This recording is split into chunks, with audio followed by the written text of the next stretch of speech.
All right, what up, y'all? Let me get this right. You know what I'm saying? Oh, the streaming health is excellent. It says excellent. Where I was last time, it wasn't excellent. It was some BS. So I have a bunch of questions that a lot of people probably want to know about me that they don't know, and so one of the biggest things is as I start working with my new team and everything like that, we got to talking, and it seems that one of the biggest things about my audience is that they don't really know who I am. Like, when I came up, or I'm still coming up, but as I was coming up, and as I was coming up, the game was more, it wasn't more about it wasn't more about going viral and all that stuff. It was actually about being out there and being seen. So it's kind of changed a little bit. Like, as I was like, and this is like not too long ago. This is like 2000, 15 through like 18, you know what I mean, like 2020. And I think it was more up until 2020, it was like more about who was out there versus who was popping on the internet, right? You know what I mean, like, so, I did a lot of who was out there, didn't really care about the internet, but I really wanted to have the chance to connect with my audience and my fans because my song Vibration, excuse me, is about to go viral. I just woke up. I woke up and I showered. Let's get that straight. And then I have my Hulk energy drink right here. You know what I mean? Like, this is a pre workout. Like, so I'm about to get hyped. We about to get it going. Let me just go ahead and check on this Facebook really quick. Make sure that I'm live and everything looks good.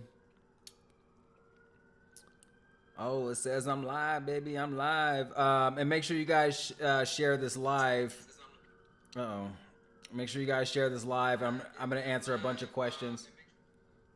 I'm gonna answer a bunch of questions. So if you guys have any other questions on this, please feel free. So now YouTube don't want to receive my data, huh? Okay, they're crazy for that. Okay, so share this live, share this live, share this live.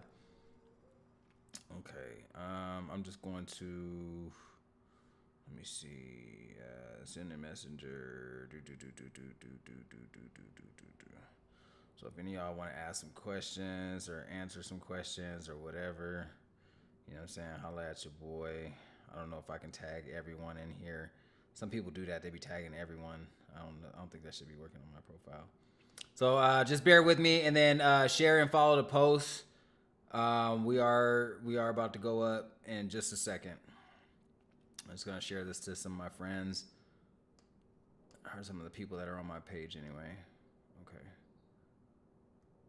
Okay. Perfect. Perfect. Perfect. Perfect. Perfect.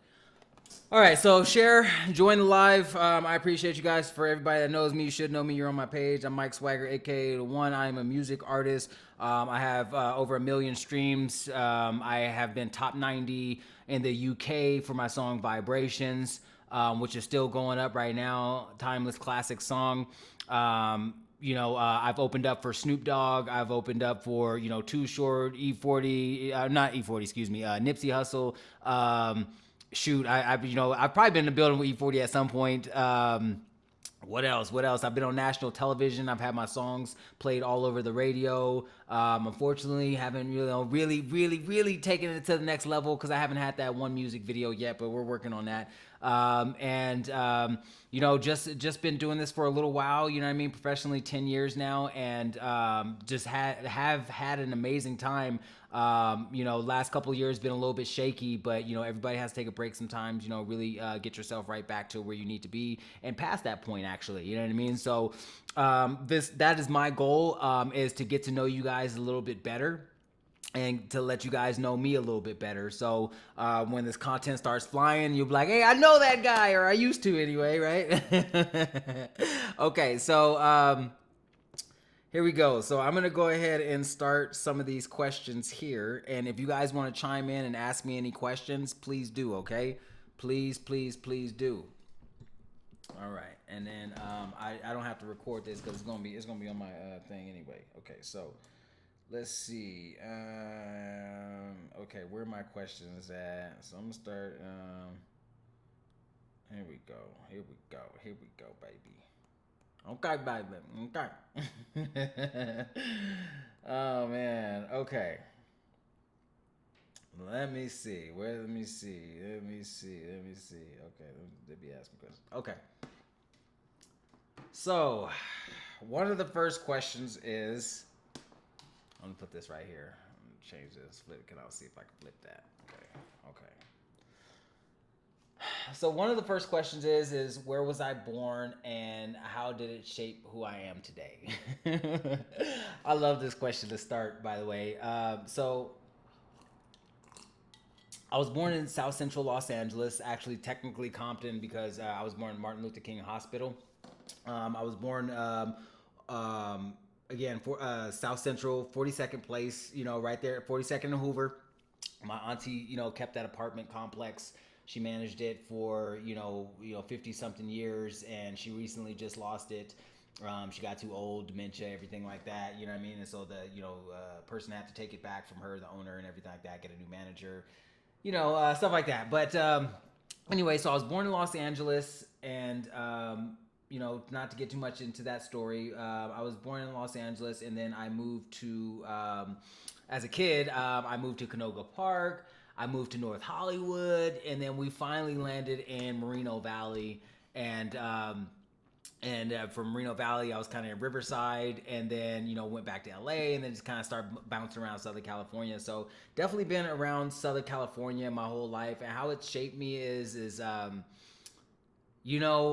there's like that toughness, right? There's like that toughness because it's SoCal, it's LA, it's what I mean, and even Moreno Valley, like people didn't think it was crazy at first, but like we was out there, we was getting crazy, you know what I'm saying? Like we was catching faves and all that, and it might not have been as the violence wasn't gun violence, you know what I mean? Like at first, it is now in Moreno Valley, but we was out there fighting and everything like that. So, but the biggest thing is it was a mix of people. You know what I mean? It was a mix of people, and so I feel like culture, with my culturalistically, I have met a lot of great people, and it kind of gave me a dynamic in being able to talk to anybody, hang around anybody, and be able to do business with anybody. Especially growing up and starting to do sales and things like that. It allowed me to do business with everybody, but it also, I feel like it allows me to have, as far as my music, it allows me to have an audience that is so vast. Like people don't understand why it's so vast, and it's because how I grew up. I grew up in the hood. I grew up in the suburbs. I grew up in the, you know what I mean. I grew up in the barrio. You know what I'm saying? So like all those I'm able to, I guess, essentially in essence, tap into those cultures, in little ways, and to where people can feel that.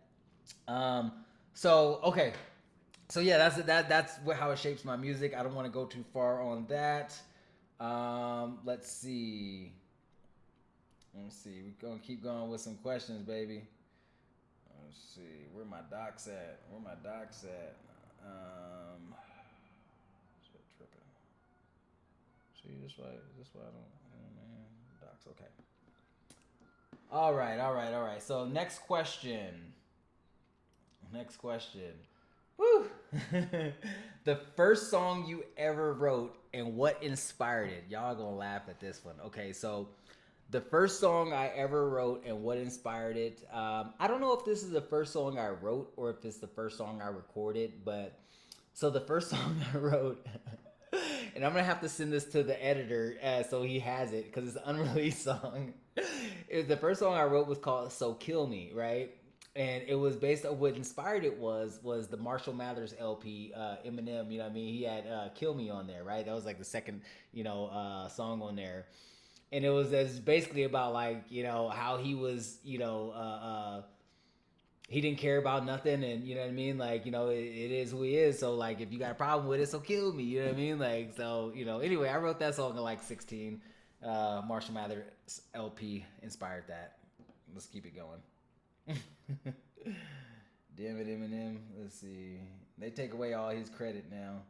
And I will say this though, I know they take away Eminem's credit now, but I guarantee you, if you go back and listen to some of those lyrics on Marshall Mathers LP and Chronic 2001, there's artists today that still ain't touching that. But you know what I mean? We're gonna leave that to where it is. Okay, so who were your musical influences growing up? Well, I mean, you just heard one right there, right? Other musical influences, definitely the aftermath regime. You know, during the early 2000s, you know, late 90s, early 2000s. You know, Exhibit, Corrupt. M, obviously, you know, anybody that was on that Chronic 2001 album, pretty much, you know, but also, you know, Ludacris, Redman, Nelly, Method Man, you know, a lot of different people that had given me, you know, given me energy as far as, you know, wanting to rap. But now I also go on the singing side as well. So, you know, before I ever even started listening to rap, my grandmother didn't want us to listen to rap because she was like, no, no, no, no, you know, obviously why people don't want us to listen to rap now, right? So, so she didn't want us to listen to rap, so she always had us listen to R&B and like R&B and pop and stuff like that. So on that side, I would say it was like Usher, Keith Sweat, like Mario. Let me see. Not really Chris Brown. Chris Brown's dope, but you know what I mean. He wasn't really one of my go tos. Even T Pain was like kind of like, you know what I mean, like with the auto tune thing, but you know I didn't really like it. But T Pain, and there's probably a couple other ones I'm missing, but yeah, those are the top ones I could think of. Okay. All right, all right. So let's see what else we got. Let's see what else we got. Okay. So the next question is, what was your first performance like? Okay, so well, I kind of want to I want to talk about my first performance, but I also want to talk about my first performance, okay? Because like you know, my first performance, like you know, I never like been in the mic or been on the mic and like went to a place and you know rapped or whatever. And I think I did like maybe karaoke, but I never you know did my own music. And so I started off with karaoke, you know what I mean? I was good at that, rapping a Ludacris song, and then so I went out to, you know, to perform, you know, my stuff with my friends. It was like an open mic or whatever. And I remember I tried to sing, like, well, I rapped, and they were like, all right, cool, cool, cool, cool. And then I tried to sing. I remember the guy was like, oh, no, don't do that.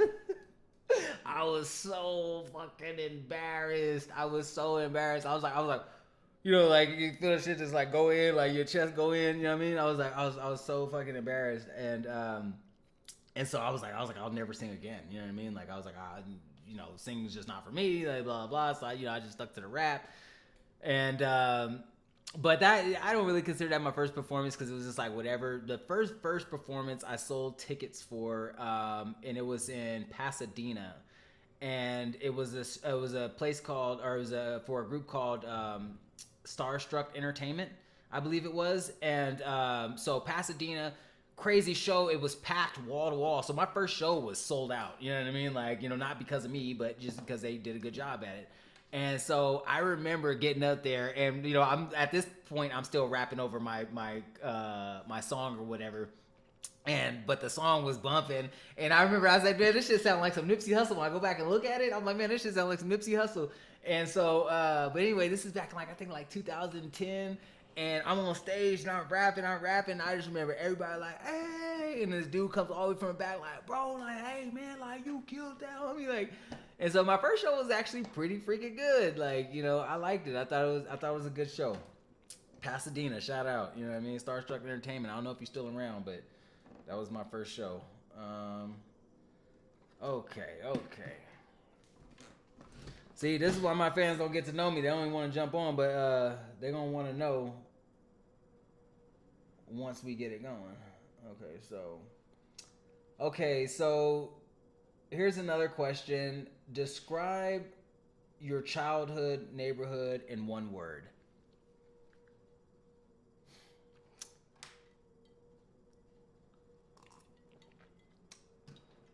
Diverse. Very diverse. I'll put it that way. Okay. All right. So, who do you believe in when you didn't? Who believed in you when you didn't believe in yourself? Man, that's a, that could be a long list of people. Okay, but I will say this. I will say one person that I felt believed in me when I almost gave up in music, and I was just like, you know what, man, I don't care. I don't want to say I almost gave up, but I just didn't care. Was my brother Aaron. I was going through like a bad breakup at the time, and I was just like, my computer got stolen, and all kind of stuff, and I was just like, man, like I just don't care, you know what I mean? Like, I'm just, it's whatever. I can't afford studio time. It wasn't in a time where now you could just jump on your phone and record and get an app for $50 for the year, and a set of headphones for $20. It wasn't that, you know what I mean? Like, you had to have a microphone, you had to have, you had to have all of that. You had to have a studio. You had to have a soundproof booth if you wanted to get that good, clean sound, And so I was like, you know what, man, I don't got the money, like, whatever. And so he gave me a computer.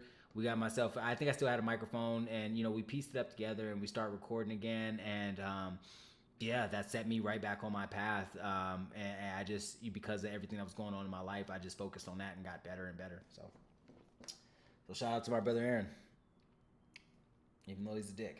Let me see. Let's see. All right. Let me see. Okay, so let's see. The hardest lesson you learned early in your career. So the hardest lesson I learned early in my career was that you got to keep moving. You know what I mean? And I don't even want to say that. I don't want to say that was a hard lesson because it didn't take me too long to figure it out. But you got to keep moving, and because there's people that, like, if they don't like you, or if they don't feel like they might work with you, but if they don't feel like you're that person that they see up there, then they're not going to push you that hard, right? They're not going to push you up there. So if you feel like that, yeah, you're that person, then you have to do it on your own. Right? You have to do it on your own, or you have to find people that actually see that for you, right? You have to, if people aren't seeing that for you, you have to find that. Okay? You can't get stuck with people who, kind of believe in you and, try to keep convincing them. Like, it might work later down the road, but the best bet is to find out where you fit and where people appreciate and celebrate you. Okay, so let me see what else I got here, y'all. We're going to do about 30 minutes of questions today. Let me see. Okay, what other questions? Oh, hold on. All right, let's see. A moment you, let me see. Oh, hold on. Your first big break, how did it happen? I mean, I think this might be it. Right. I mean, this might be the first big break, No, I would say my first big like breakout was when I joined him at radio. Um, I'd already been rapping with a group at the time, a group of people, and doing the shows. And again, like I said, I wasn't really being celebrated the way I should have been, or the way I felt I should be anyway. And so I did a tryout for a group called Him at Radio, and they loved me. They signed me right on the spot. It wasn't no money, but it was basically, hey, look, we're gonna do all your promo and marketing and all that stuff, and we're not gonna charge you for it. We just want artists. And I was like, great, so let's do it. And so it was cool. That was my first big break. I mean, a lot of people know me. A lot of people think I'm from Hemet because of that. People think I'm from everywhere. They think I'm from Riverside. They think I'm from Moreno Valley. They think I'm from Hemet. They think I'm from Las Vegas. But anyway, point is that was my first big break, and I really appreciate that because that really helped me build my brand as as a name and everything like that with amongst a lot of people in the Inland Empire. So. And in LA, but let me keep moving. I'm gonna keep moving. We'll probably run these questions again in a more interview setting, but right now I just want to get some things done. So, a moment when you almost gave up, and what kept you going? So I already touched on that. You know what I mean? Like, that was a moment when I almost gave up. Let me see. The role of your family in music in your music journey. So this is a big one. Okay, this is a big one.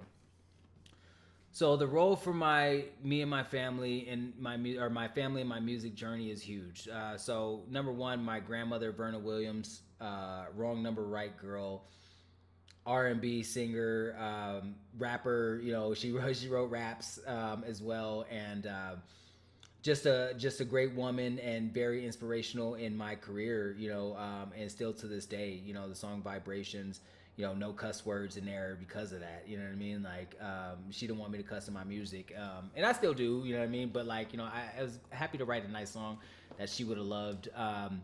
But the biggest thing is, one of the biggest things is why it's so important, why she's so important is like my voice is because I picked up her mannerisms. I was raised by my grandmother. We were my brothers and sisters.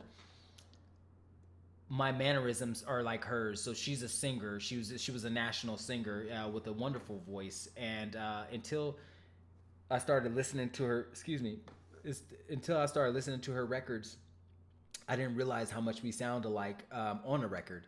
And so it allowed me to start to really dive into my singing. And I remember when I was a kid, she used to go to the studio. I go to the studio with her, and she would sing, and she would warm up her vocals. They would play the piano, and she'd warm up her vocals.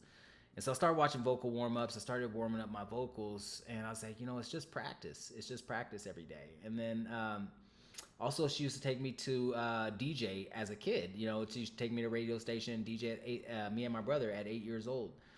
We were DJing a radio station, doing commercials. You know what I mean? And so my family's been huge in my music. Like, not so much anymore. Obviously, my grandma's passed, and my brother, he still does music in Sweden, and but yeah, they just been really huge in my music, keeping me going in music, and the reason why I'm still doing it today. One of the biggest reasons, anyway.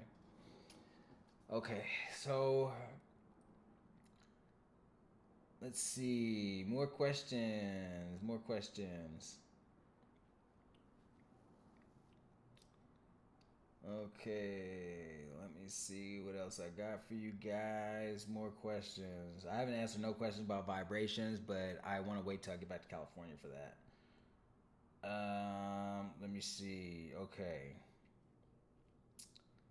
Let's see. More questions. I'm gonna just pick one. I'm gonna pick one. Let me see. Your first studio session. What was it like? My first studio session. What was it like?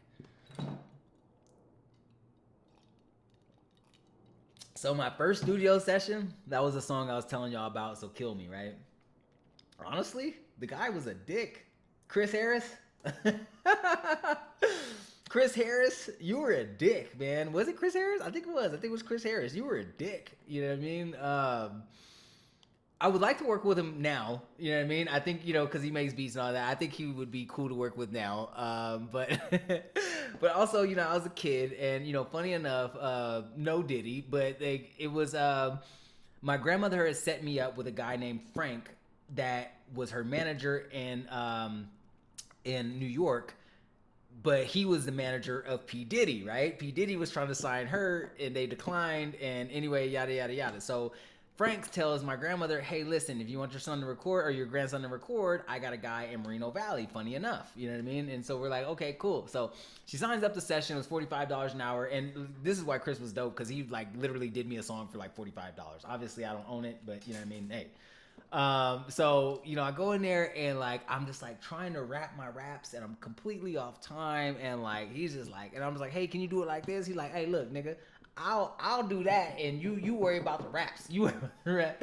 And I was just so bad at rapping at the time. Like, I don't want to say I was terrible, but I sound like that East Coast, because I was in, you know what I mean? It was like the East Coast Bad Boy, and Wooty Whoop, and Craig Mack and all them. That was hot at that time. So I kind of sound like that. And then you got Eminem, and you got 50 Cent. Everybody, the East Coast was popping, pretty much. You know what I mean? Like, so I was trying to keep up on that, and it just didn't. It didn't.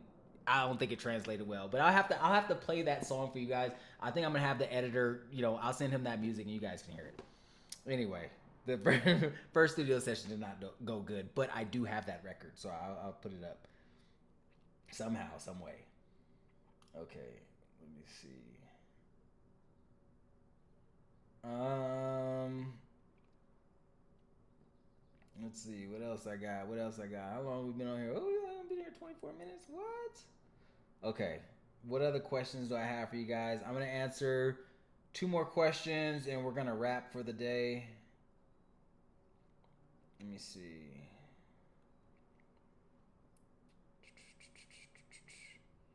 What else we got? What else we got? Okay, so the first time you ever heard your song on the radio. Wow. So the first time I heard my song on the radio, it wasn't that exciting. No, I'm joking. No, I was happy to hear my song on the radio. But honestly, no, it really wasn't that exciting. It was a friend of mine, Anthony Stone. I was happy that it was happening.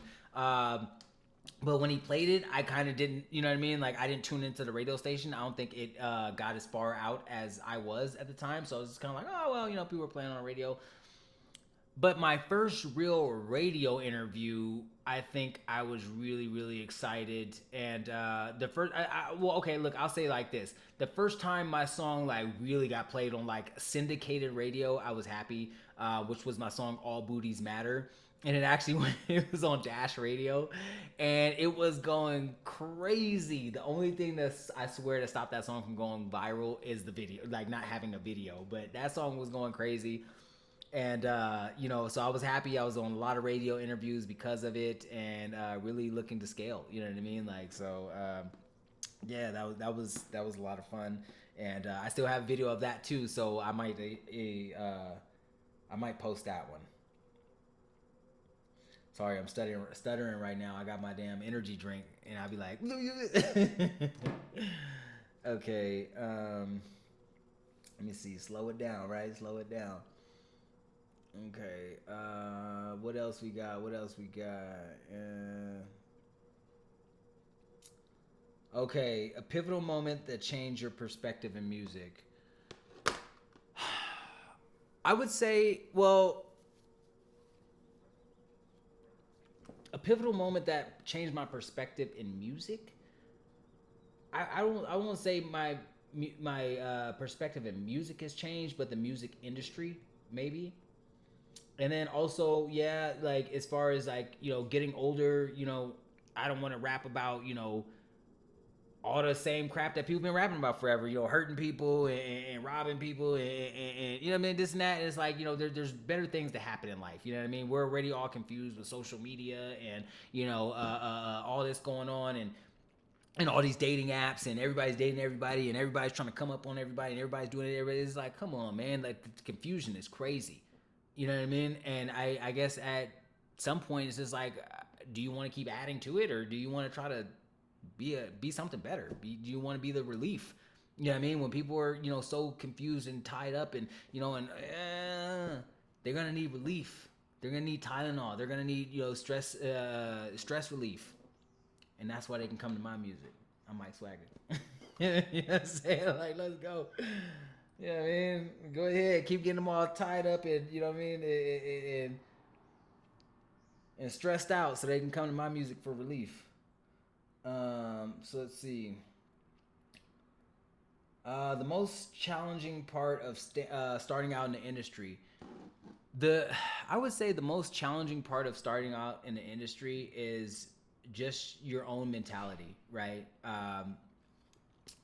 I would say it's just your own mentality of like, well, there's so many people, it's so saturated, my sound's never gonna get out, let me hide all my music, let me hoard all my music because nobody's, I don't want nobody to steal it. Let me tell you this, okay, nothing's original. Okay, nothing. Everything's pretty much not original. You know what I mean? Any idea you've had, somebody else has had. Maybe they did, maybe they didn't. Put it out. Okay, put out the music. Just get out there. You have to test your music. Like when you're starting out, you have to realize you're in a testing phase, right? You're in a testing phase probably for a couple of years at least. You know what I mean? I never have left the testing phase. Okay, I've always tested my music on different people in different places. Different types of beats, different types of genres. You know what I mean? I'm always testing, right?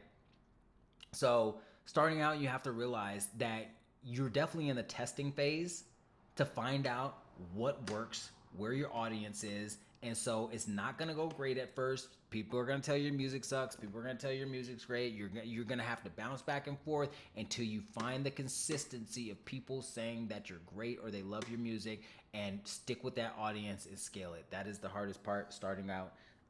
So yeah, but you can do it. Let me see. Damn, lips is dry up in here. Damn, lips is dry. Colorado dry. Okay, so let me see. What else do we got here?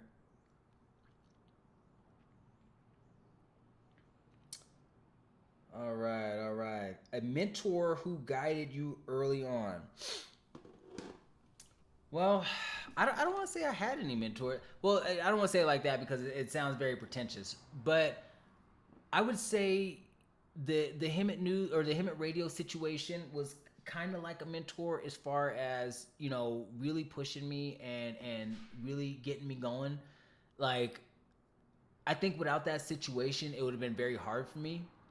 I think there was a lot of I think there was a lot of roadblocks because of that situation. But I believe that it would have taken me. It might have been a little bit more difficult to build my name and stand out as a brand by myself without that, right? You know what I mean? Like, so I truly believe that did help me out.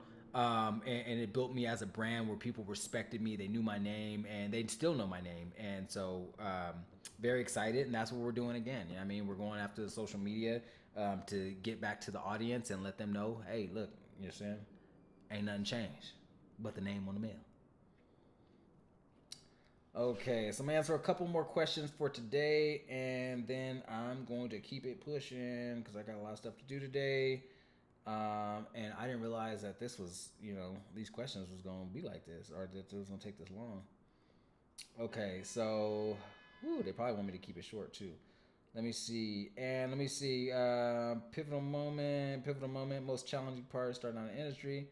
Mentor, your first album, the story behind it. Okay, so I'm gonna stop right there on the first album, and we'll pick it back up. Let's see. Ooh man, 20 questions. That's not even 20 questions. Okay, look. Okay, first album, the story behind it. So screw it. We'll do 4 more questions. We'll make it quick. Okay, so first album story behind it. First album was the Mike Swagger LP.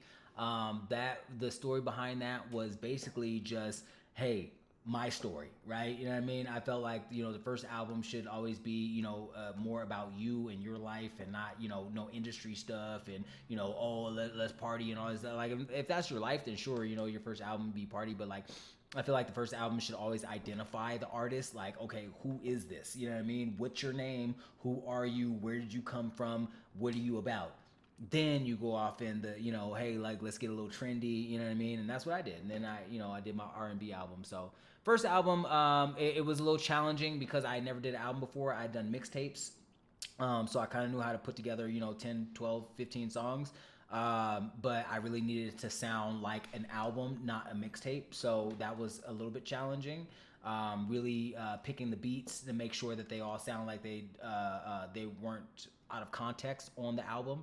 Make sure no song sounded out of context on the album. So it was a lot of fun. It was a lot of fun putting together the project, and can't wait to do a lot more. Let's get it.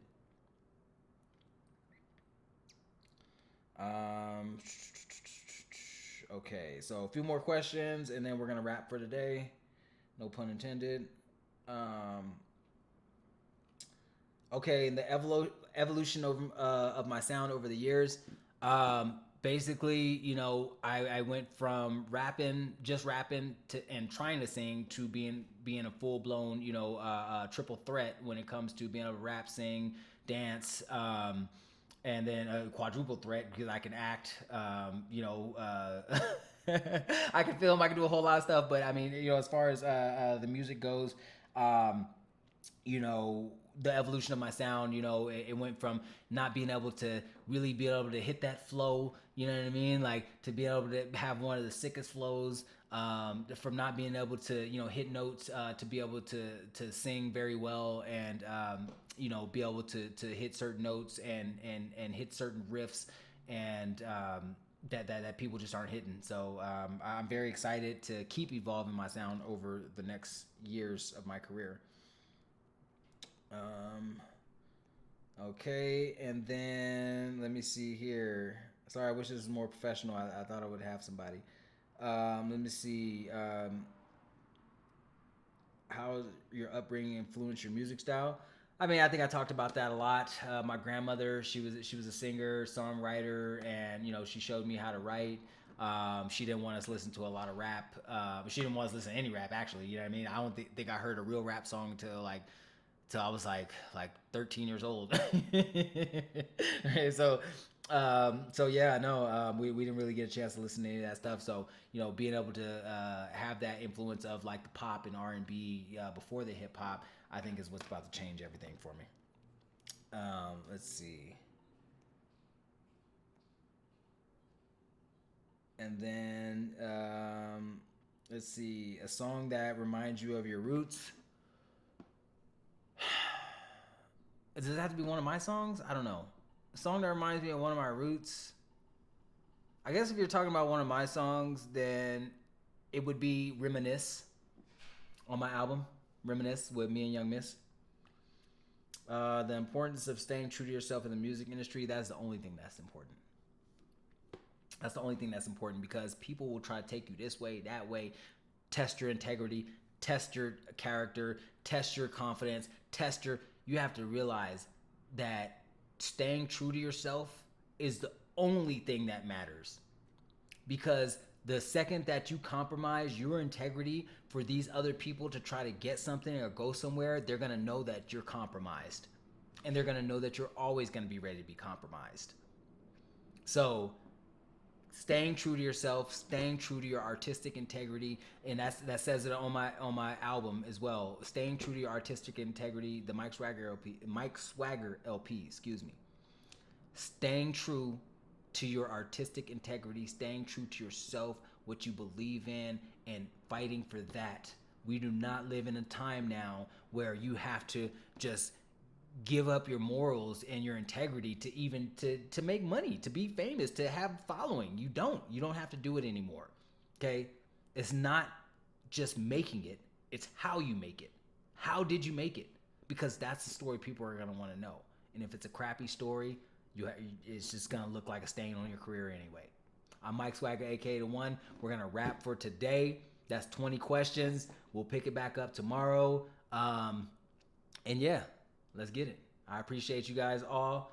We are going to be starting a TikTok channel and a new Instagram channel. So I'll let you guys know when that pops up.